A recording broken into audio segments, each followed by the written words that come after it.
It is common to see people running through an airport, usually in a hurry to catch a flight. However, it is rare and disturbing to see someone running like this. The person you see on screen is Lars Mittank, a 28-year-old from Berlin, who went to Bulgaria with friends and has yet to return. Born on February 9, 1986 in Berlin, Lars worked at a local power plant and had a vibrant social life with numerous friends and a girlfriend. He was deeply committed to his family, often visiting his parents and assisting them at home. On June 30, 2014, Lars went on a vacation to Varna, Bulgaria, with a group of school friends. They stayed at the Golden Sands Resort on the Black Sea coast, marking Lars' first trip outside his home country. On July 6, 2014, Lars and his two friends, Scholt and Roman, went to the Rock Bar in Varna to drink and enjoy a soccer game on television. He argued with 4 other men, debating which soccer club was superior, SV Werder Bremen or Bayern Munich at the bar. Later that night, they stopped at a McDonald's while returning to their hotel. Lars did not want to eat, so he waited outside a few miles away. When Scholt and Roman returned, Lars was nowhere to be seen. After searching, they thought Lars might have returned to the hotel alone. However, when they reached the hotel, Lars was not there. Scholt and Roman went to sleep. The next morning, on the day of their departure home, they were surprised to see Lars standing right in front of them. Lars told his friends that he had been attacked by a group of 4 men who were either Bulgarian or Russian. He was convinced these men followed him after an argument at the bar. His friends found it hard to believe him, but overlooked him as he was back. He mentioned a jaw injury and a fractured eardrum due to the attack. Lars then visited a local doctor, who prescribed a 500 milligram antibiotic to prevent infection in his injuries. Due to the severity of his condition, he was advised to stay in Bulgaria. Lars' friends were willing to postpone their return until he recovered, but he insisted they stick to their original schedule and that he would arrange a flight for later. He then checked into the Hotel Color near the airport, where his behavior seemed unstable. Hotel CCTV surveillance captured Lars' strange behavior, such as hiding in the elevator, and he was also captured leaving the hotel around 1 a.m. He returned to the hotel a few hours later and made a troubled phone call to his mother. He expressed fears of being robbed and harmed. Additionally, he texted her about the medication he was taking, referring to the antibiotic. He began to ask his mother what cefuroxime was, and then he hung up. Lars took an early taxi to the airport the next morning. The young woman in the taxi said she noticed his eyes were extremely dilated and he was acting weird. When he got to the airport, he called his mother again and told her he was happy to be at the terminal. He also reportedly asked his mother to send him 500 euros through Western Union while he was at the airport.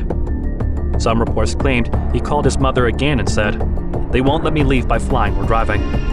He was seen on airport cameras walking into the airport and looking for the medical center while carrying a black duffel bag and a red and black backpack. Lars consulted with Dr. Kostov for a checkup on his injuries. Although Dr. Kostov found he was fit to fly, Lars' behavior was still unusual. He seemed nervous during the consultation and had several questions about the medication prescribed to him. During his appointment, a construction worker walked into the office and he heard Lars screaming, "I don't want to die here. I have to get out of here." In a sudden panic, Lars ran out of the airport terminal, leaving behind his luggage, which contained his passport, money, and cell phone.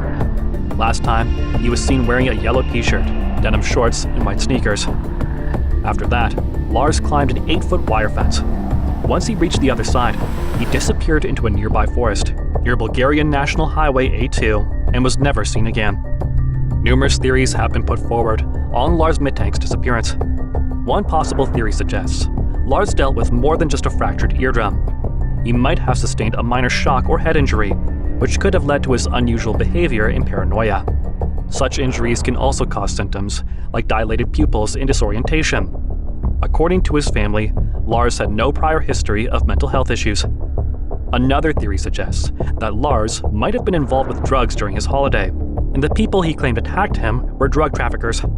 Alternatively, it's also believable that his strange behavior and paranoia were the result of drug use. Another theory indicates that the antibiotic could have contributed to Lars' disappearance. There is a belief that the antibiotic prescribed for his eardrum injury may have had an adverse reaction with another substance, potentially leading to a mental breakdown that might have contributed to Lars' unstable behavior. Another thought line is the possibility that Lars might not have survived. Authorities employed cadaver dogs and drones to search the area where Lars was last seen. His mother enlisted the services of a private detective who carefully reviewed airport surveillance footage and reached out to hospitals and homeless shelters across Bulgaria. The investigator also traveled to Varna, distributing missing persons flyers to find Lars. Despite thorough investigations by the BKA, Germany's Federal Criminal Police Office, Lars Mittank remains missing.